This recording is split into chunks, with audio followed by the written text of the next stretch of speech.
John, can you show how the code runs? Sure. Now we took the code we saw in the last video, downloaded it to the launch pad, and then hooked a logic analyzer up to the two pins that we toggled.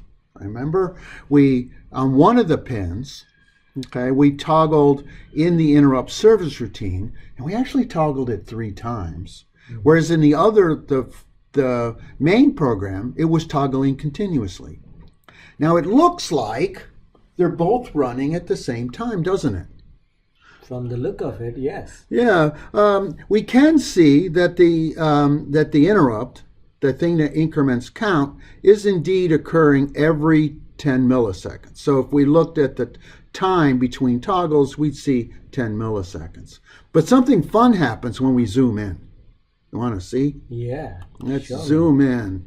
All right. So you remember what happens when the SysTick wants to create an interrupt? What happens? What happens, Ramesh? Well, when the SysTick when the SysTick interrupts, it's going to suspend the main program, and then it's going to do its task. Yeah. So look at that. So what did these red toggles mean, Ramesh? So those are the toggles when the main thread was continuously running and toggling the red LED, I presume. Okay. And then Yeah. Let's zoom in just a little bit more. all right. So what do these black toggles, these green toggles mean?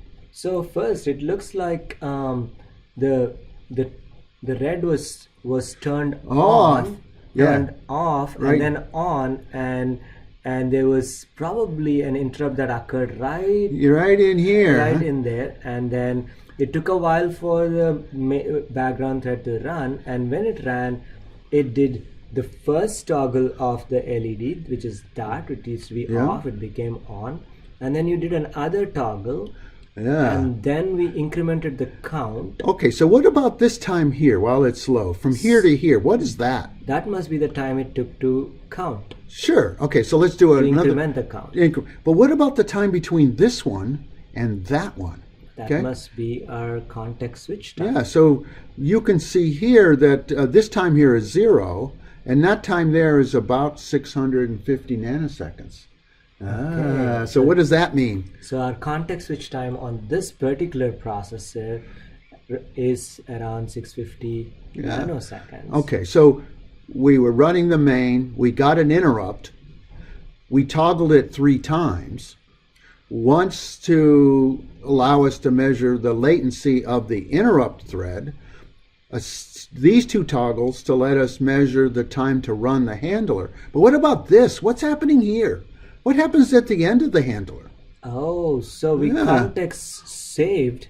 The switch involved saving context. So this must be the context restore. So that one instruction, that BXLR, that one instruction, why did it take so long? Well, it's obvious that we saved context, and context was 8 registers that were pushed on the stack, and we have to restore all 8 of them. Okay. So that should be the amount of time. Yeah, so we had another 600 nanoseconds to pop those registers off the stack.